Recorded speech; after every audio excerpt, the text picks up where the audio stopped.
بٹی صاحب یہ سارے معاملات تو اپنی جگہ پہ چل رہے ہیں، لیکن اصل میں یہ مین ہیڈ لائن خبریں بنی ہوئی ہیں، لوگوں کے ذاتی معاملات ہوتے ہیں، ہمیں تو اس پر ڈسکشن ہی نہیں کرنی چاہیے، لیکن آبویسلی جہاں معاملہ آ جائے پبلک آفس ہولڈ کا،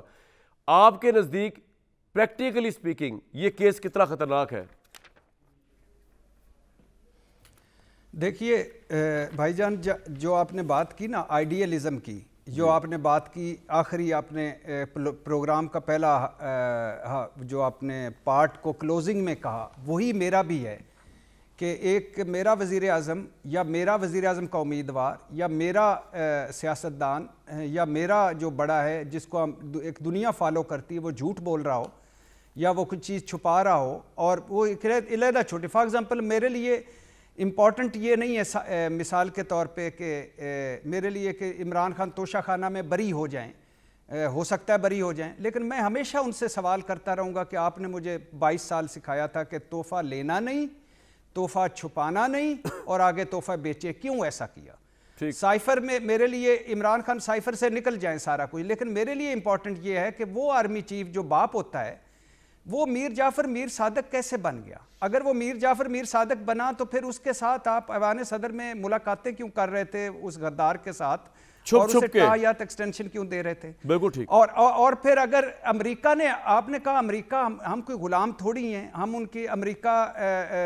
ایبسولوٹلی ناٹ۔ اگر یہ بات ہے ہم نے جنگ کرنی ہے اس سے، تو پھر عبداللہ ریاض ڈونلڈ لو کو کیوں ڈھونڈ رہا تھا اور آپ نے 3 پی آر فرمز کیوں معاہدے کیے کہ میرا امیج امریکہ میں؟ یہ بڑے ویلڈ سوال ہے، اور زوم سر آپ کا پوائنٹ بڑا ویلڈ ہے، اور زوم پر میں ان سے مدد کیوں لے رہے تھے؟ دوبارہ میرے دوسرے سوال ہے آئیڈیلزم۔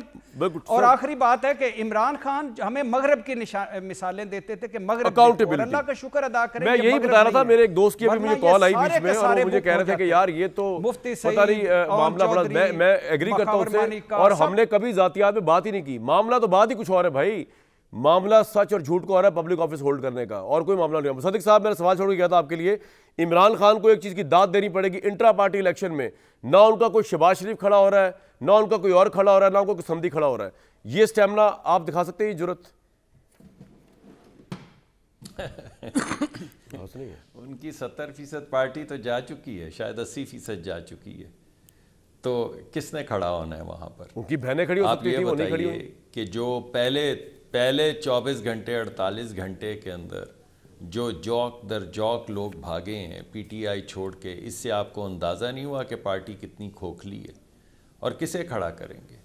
یعنی اگر انہوں نے کسی کو اپنا بنایا ہو تو اس کو لے کر آگے چلیں گے نا، وہ تو جس کے پاس سایہ بھی ان کا پڑا ہے انہوں نے اس کو ٹرک کے نیچے دے دیا، جو ان کو لے کر آیا اس کو بھی ٹرک کے نیچے دے دیا، جس نے ان کو سنبھالا دیا اس کو بھی ٹرک کے نیچے دے دیا، جن سے شادی کی ان کو بھی ٹرک کے نیچے دے دیا، کسے انہوں نے ٹرک کے نیچے نہیں دیا؟ تو کس کو وہ کہیں گے کہ یہ میرے ساتھ ہے؟ وہ کسی کے ساتھ کبھی ہوئے ہیں؟ اس وجہ سے جو اس وقت ان کے اندر، جس کو آپ نے بھی غالباً کچھ اور لفظ استعمال کیا، جس کو آپ انا کہہ سکتے ہیں، جس کو آپ غرور کہہ سکتے ہیں، جس کو آپ ہیوبرس کہہ سکتے ہیں، یہ تمام چیزیں ان کی زندگی میں رکاوٹ ہے۔ وہ کس کو زندگی میں ساتھ لے کر چلیں؟ اور اگر کسی کو لے کر ہی نہیں چلے تو کس کو سکھائیں گے، کس کو بتائیں گے، کس کو کہیں گے کہ آپ بھی آئیے پبلک سروس کیجئے؟ کون ہے